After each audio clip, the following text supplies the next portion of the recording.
Hola a todos, espero que se encuentren muy bien. A continuación voy a realizar mi exposición de seminario de caso. Eh, el tema que yo escogí pues es el fenómeno del bullying, la violencia escolar, específicamente el bullying, y cómo podríamos llegar a realizar nosotros un trabajo en la clínica con el llamado victimario o agresor dentro de este fenómeno.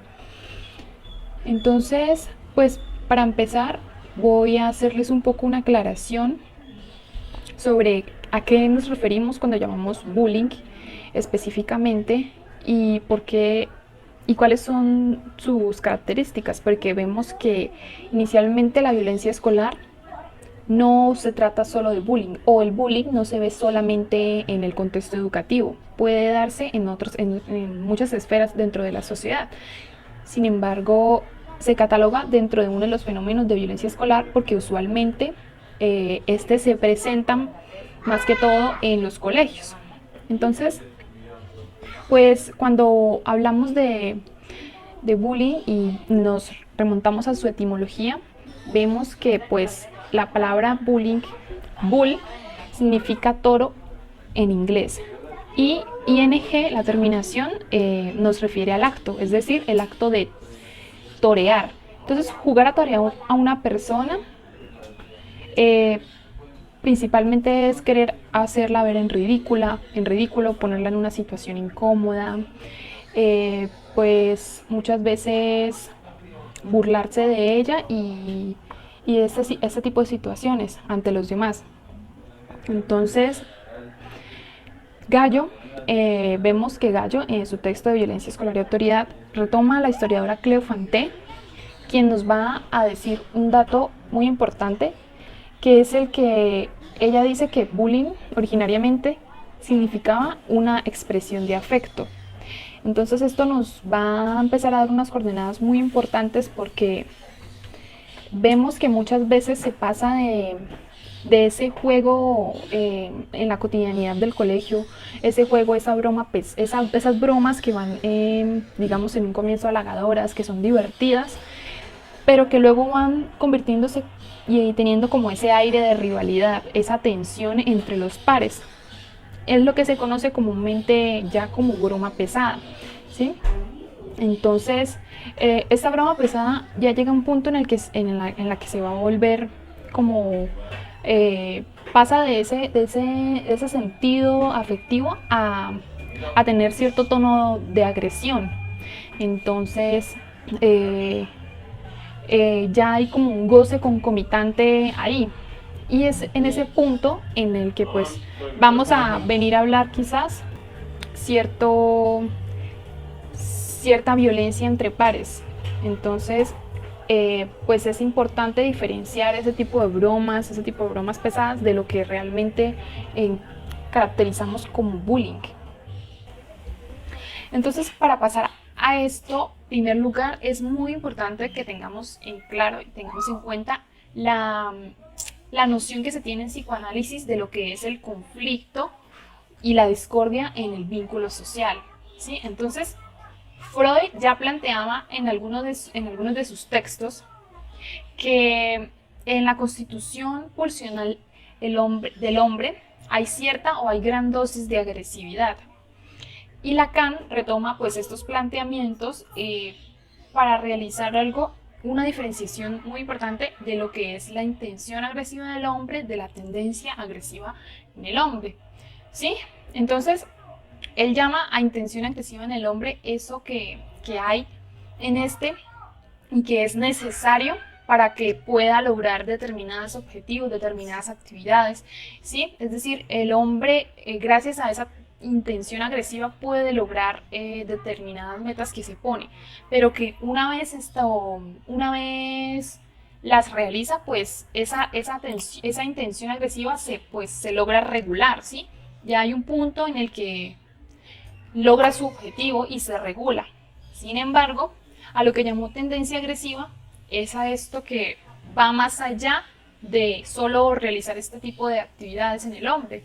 Entonces, está más allá de esa intencionalidad del yo, está al lado precisamente de la pulsión de muerte, es decir, dirige al sujeto a su propia destrucción o a la de los demás. Entonces, esto es importante porque va de la mano con algo que nos va a permitir entender lo que sucede en la dinámica dentro del bullying del agresor y de la víctima. Y es la diferencia que se hace del acting out, que Lacan hace el acting out, y del pasaje al acto. Entonces, para explicarles un poquito esto, pues a lo que él llama el acting out es pues cuando otro pone en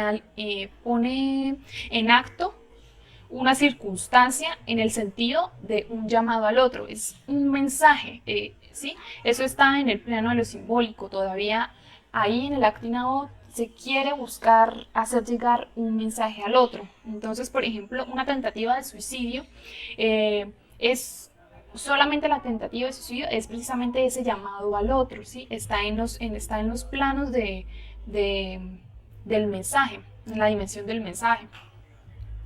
Sin embargo, cuando se está ya del lado del pasaje al acto, cuando la persona no solamente se queda en el intento, sino ya se va a realizar directamente este acto, pues no hay ninguna dimensión, no hay ningún mensaje allí que se quiera llegar a transmitir. No se dirige, no hay nada, no hay un llamado al otro que se quiera realizar, sino que más bien hay una intencionalidad que ya es imparable y que está del lado precisamente de la satisfacción pulsional agresiva. Entonces, que puesta en relación con el otro, está pues bajo la forma de manifestaciones violentas. Entonces, este acto violento es precisamente aquel que no comporta un mensaje, ya sea de decepción, de ira, de malestar, incluso de muerte. Lo que sí puede suceder con la agresividad, porque todavía se encuentra, o con la intención agresiva, porque todavía se encuentra como en ese plano del mensaje, ¿sí? La agresividad o el choque agresivo se entienden entonces como estructurales del ser humano, es decir, no se puede pensar un vínculo ya sea social, familiar, organizacional, educativo, analítico, sin que exista cierto grado de discordia y de competencia, lo que pues en los adolescentes se ve muchas veces como esa lucha por el reconocimiento, precisamente en esa etapa en la que se encuentran ellos. Entonces, aquí lo que se quiere decir es que pues precisamente es la cultura la que regula esa agresividad que es constitucional en el hombre, que es estructural. Y pues para Lacan esta civilidad se logra precisamente en aquellos casos en los que el ideal del yo logra cumplir su función pacificante, su función pacificante. Entonces es este ideal del yo, ese ideal del yo visto como desde esas figuras de autoridad que conforman el niño, ¿sí? Desde las que el niño se logra identificar. Entonces, es decir, la función que cumple la autoridad aquí vendría a ser lograr esa civilidad de esas pasiones furiosas que existen en el hombre. Entonces, no es posible hablar de querer erradicar este conflicto, sino más bien el problema está cuando se intenta resolver de maneras violentas, porque la violencia es, entonces ya para concretar, porque es diferente a la agresividad, porque su objetivo es obtener control y poder y no defender algo vital como lo veníamos diciendo desde la agresividad. Entonces siempre va a estar ligada al poder y toda forma de violencia pretende mantener mantener este poder o aumentarlo. Entonces hay sometimiento siempre de uno hacia el otro y lo marca el dominio del abusador y la indefensión aprendida de la víctima atemorizada. Es como esta posición de rigidez que es muy difícil moverse de allí. Entonces acá no va a existir el diálogo, pues lo único que hay son esos monólogos, esas imposiciones y ese control que se quiere realizar pues a través de sentimientos de miedo en la víctima. Entonces, cuando el agresor encarna este más allá, cuando el agresor ya está del lado de la tendencia agresiva, va a actuar como si ese otro que pauta, ese otro del vínculo social, no tiene lugar, hablando en el caso del bullying, no tiene lugar en la situación escolar. Es como si se hubiera impuesto esa desvalorización de la palabra, ya no hay mediación por medio del discurso. Bueno, entonces ya teniendo un poco más de claridad acerca de qué se entiende por violencia y qué se entiende por agresividad, pues esto nos va a permitir focalizar un poco más lo que llamamos o a lo que nos referimos cuando hablamos de bullying, porque muchas veces se suele confundir precisamente con ese tipo de relaciones que suceden en la cotidianidad de un colegio, un ambiente escolar, en donde pues puede que se estén dando ese tipo de bromas pesadas como hablábamos en un principio. Sin embargo, el bullying, entonces, para poder mencionar que algo se trata de bullying, tenemos que tener en cuenta ciertos elementos o ciertos factores que van a ser clave para saber que esto realmente pues, se puede catalogar como bullying. Entonces, pues el primer autor en introducir el término bullying pues, fue Dan Olweus en 1993. Ese es un psicólogo sueco. Entonces lo que él plantea es que pues un alumno es agredido o se convierte en víctima cuando está expuesto de forma repetida y durante un tiempo a acciones negativas que lleva a cabo otro alumno o varios de ellos. Entonces a lo que él se refería con acciones negativas eran pues todas este tipo de acciones que quieren infligir daño al otro, ya sea físico o verbal. Entonces, pues lo que él propone es precisamente que para que se pueda utilizar correctamente el término bullying, debe existir siempre el desequilibrio de fuerza o poder dentro de, pues, dentro de las partes que conforman este fenómeno, ¿sí? Entonces, ese escolar que se expone ante esas acciones negativas siempre va a tener mucha dificultad o va a estar en desventaja para poder defenderse ante, pues, su agresor.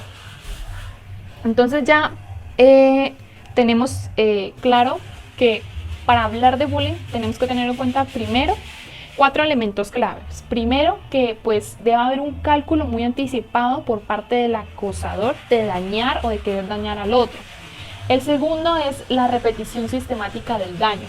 Debe haber una repetición constante y sistemática de este daño hacia el otro.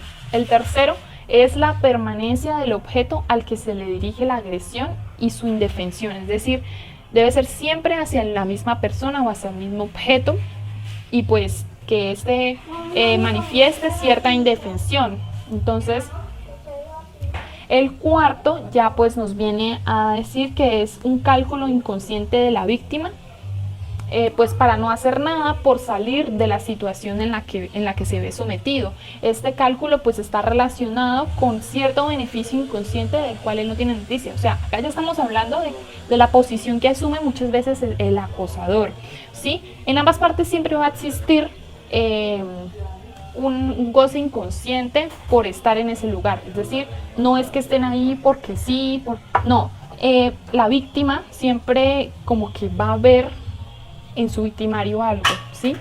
Entonces es imposible para él salirse de ese lugar, pero porque hay como cierto beneficio secundario del cual no es consciente, ¿sí?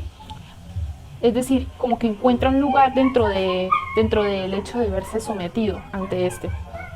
Entonces, pues para entender un poco cómo es que entonces este fenómeno de bullying se está dando en nuestra época actual, ya que pues no es algo de lo que se haya descubierto un tiempo para acá. Es decir, no estamos en la época del bullying, en la época de la violencia escolar, sino que más bien estamos como que en cierta época en la que se toma conciencia de este tipo, de estos actos de violencia que siempre han estado ahí.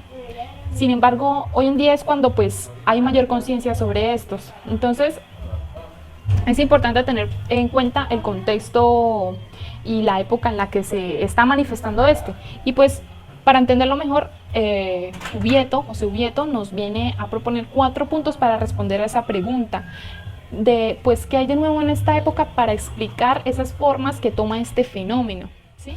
Entonces el primer punto, y creo que es uno de los más importantes, viene a ser que hay como este eclipse de la autoridad que se encarna tradicionalmente.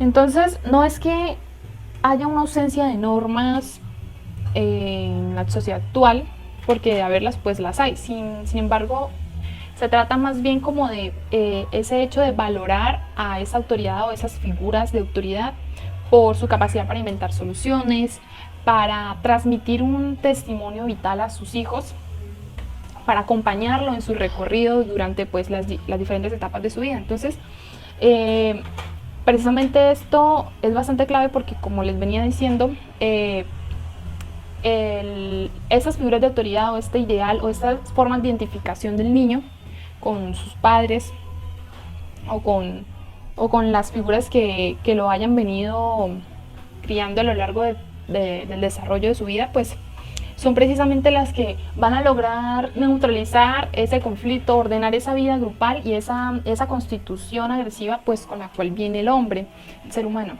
Entonces, ¿qué es lo que le va a impedir chocar a toda hora con el semejante? Entonces, lo que se está viendo es que esto ya no está operando con eficacia en el orden simbólico actual, ¿sí? Entonces, bueno, el segundo punto tiene que ver con esa importancia que se le está dando hoy en día y a la imagen como una nueva fuente, pues, privilegiada en el goce de la cultura digital, ¿sí? Es decir, hay como una satisfacción por gozar y de mirar viendo al otro que es víctima de una situación de acoso, por ejemplo. Entonces, que viene del miedo porque sea rechazado también, o por el pánico de ocupar ese lugar de la víctima.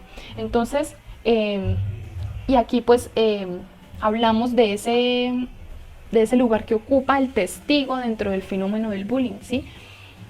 Que muchas veces incluso alimenta que se sigan dando este tipo de formas de relación dentro de un contexto educativo, por ejemplo. Entonces, el tercer punto viene a ser ya y ya tiene que ver y está bastante ligado con la etapa en la que se encuentran pues los adolescentes. Entonces, es como esa desorientación respecto a las identidades sexuales y surge muchas cosas en esa etapa, esa caída, por ejemplo, de los puntos de certeza que hasta cierto punto venían bien firmes, esa búsqueda de identidad con diferentes grupos sociales. Entonces, ahí viene como todo un cuestionamiento acerca de la construcción de la identidad sexual del adolescente.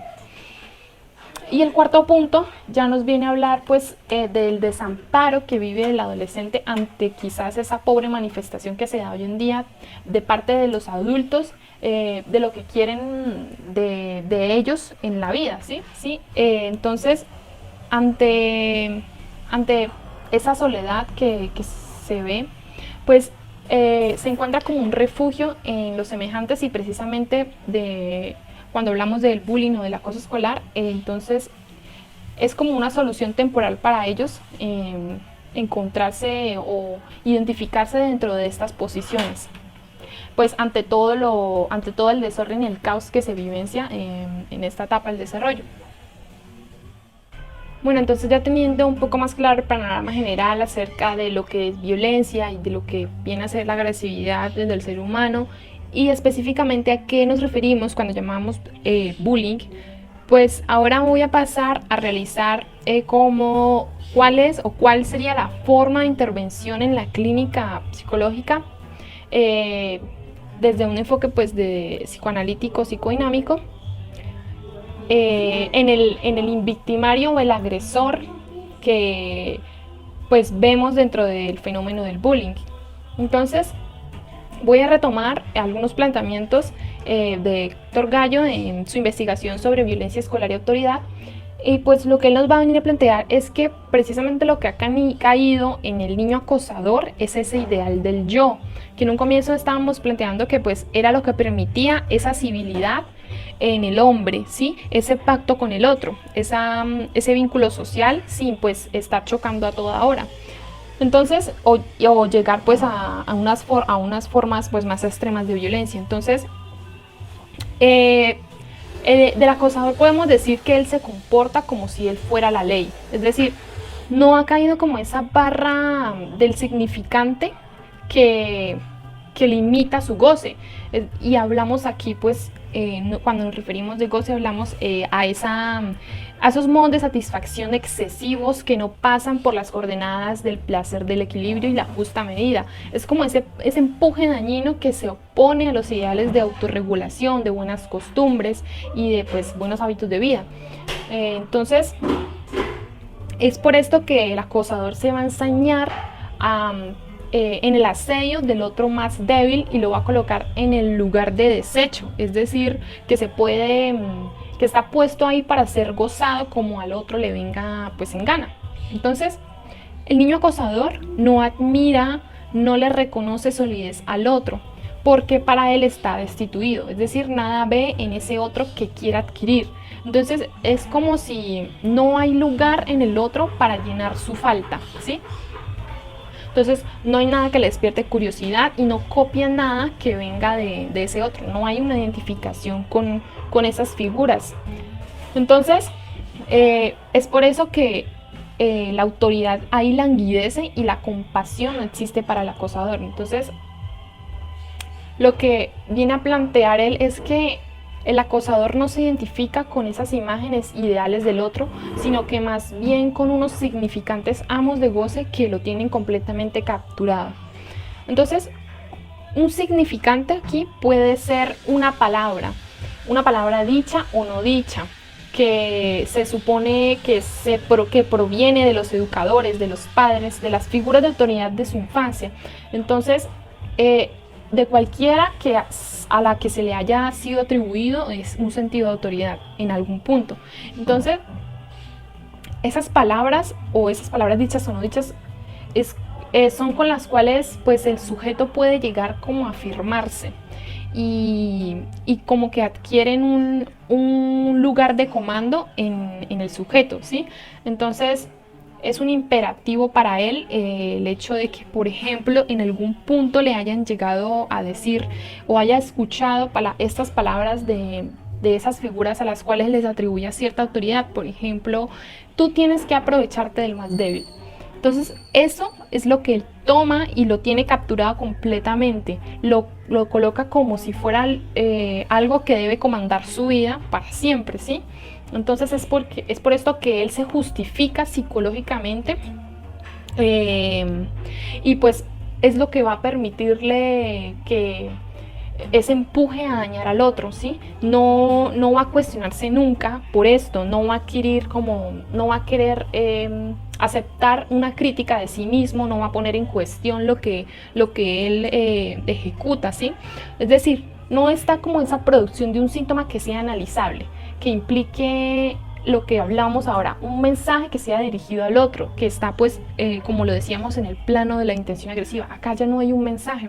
En el acosador no se busca dirigir un mensaje al otro ni recibir pues ese mensaje de un otro, ¿sí? Entonces, el acoso para el acosador no es un síntoma, no es algo que le preocupe, con lo que se sienta incómodo o que lo vea pues fuera de serie, es decir, desarticulado con su modo de vida habitual. Entonces, en el acoso no hay un sujeto que esté interesado en descifrar algo de esto que él realiza, ¿sí? Ahí lo que estamos viendo es como esa pulsión que se satisface abiertamente, es decir, esa relación del sujeto con el goce como esos modos de satisfacción excesivos. Entonces, no hay nada en el acosador algo para interpretar, ni con lo que pues se pueda quizás trabajar desde la posición que él está tomando, ¿sí? Lo que decíamos, él se está identificando ahora a unos significantes amos de goce que lo quieren empujar a gozar por fuera de la ley. Entonces aquí es donde está el desafío, el reto verdaderamente pues del psicólogo o del analista que quiera empezar un trabajo con un victimario, con un acosador en el caso del bullying. Entonces, para responder a la pregunta, ¿qué práctica clínica es posible en el acoso por el caso del acoso en el contexto escolar? Entonces, podemos hablar de que una práctica analítica es, en general, el tratamiento de lo real por lo simbólico, ¿sí? Entonces, la salida que se propone desde el psicoanálisis respecto a esto, al acoso escolar, no es como una legislación en la que se ordena a los educadores y por ahí también a los psicólogos de actuar como agentes de control que tengan bajo control todo este tipo de manifestaciones en el contexto educativo, sino que se trata es de realizar esa práctica que no se funda en los estándares de lo que es llamado correcto desde la sociedad, sino más bien sobre unos principios. Entonces, decir práctica en psicoanálisis supone definir sobre qué y por medio de qué nosotros operamos. Entonces, desde el psicoanálisis se opera sobre lo real y se hace a partir de lo simbólico, ¿sí? Es decir, se opera sobre lo real de ese acto, de ese pasaje al acto del acosador, de querer hacer un daño al otro y que está pues manejado desde esos significantes amos de goce que lo empujan a unas formas de manifestación excesivas. Es decir, pasa a lo real y lo hacemos a través de lo simbólico. Entonces, el acosador, mientras no se distancie libidinalmente de esos significantes amos de goce, no podrá rectificar su posición de verdugo o de victimario ante todo aquel que se coloque en ese lugar de víctima, de servidumbre voluntaria de alguna forma o forzada, ¿sí? Entonces lo que se busca aquí es indagar en el discurso tanto de los acosadores como del acosado, en qué posición se ubican subjetivamente cada uno de estos en la escena concreta de las agresiones, es decir, cómo se conduce este acto agresivo durante y después. Entonces, de esto no van a poder dar cuenta sino precisamente los mismos involucrados. Lo que se busca es inventar estos dispositivos de palabra que permitan debilitar metódicamente esas identificaciones desde el acosador, porque hablamos de que hay unas identificaciones ahí, pero que están del lado de esa pulsión de muerte. Entonces, debilitar de una manera metódica este tipo de identificaciones desde la subjetividad del agresor para lograr pues llegar a esa producción y una reelaboración de la forma en que se configuraron estas identificaciones. Entonces aquí hablamos ya de lograr una responsabilidad subjetiva, de responsabilizar subjetivamente al agresor de estos actos, porque si bien desde un comienzo no hay para él algo que esté mal, no es algo para él visto como un síntoma. Entonces lo que se busca en el análisis es precisamente esto, esa responsabilización subjetiva del agresor, que no implica llegar a juzgar por juzgar, sino entender la posición en la que se encuentra este subjetivamente y cómo, de qué manera pues es que justifica él este tipo de actos. Sí, entonces, para terminar, pues quiero dejarles citados este párrafo que me parece bastante fundamental para comprender cómo se actúa desde el psicoanálisis ante este tipo de fenómenos como lo es el acoso escolar. Entonces, pues responsabilizar desde el punto de vista psíquico no es igual a acusar ni a confrontar al sujeto con sus conductas consideradas antisociales, sino ayudarlo a tomar distancia en el plano libidinal de lo que hace o deja de hacer para no seguir haciéndolo. Es decir, se trata de que entre auténticamente en desacuerdo consigo mismo en cuanto a lo que hace en el plano de la crueldad contra el otro o contra sí. Si el sentimiento de culpa inconsciente es la forma como se experimenta en un ser humano la responsabilidad subjetiva, cuando está ausente, el psicólogo, el sociólogo, el maestro y los educadores en general pierden su mejor aliado para que la intervención tenga efectos y se den cambios subjetivos.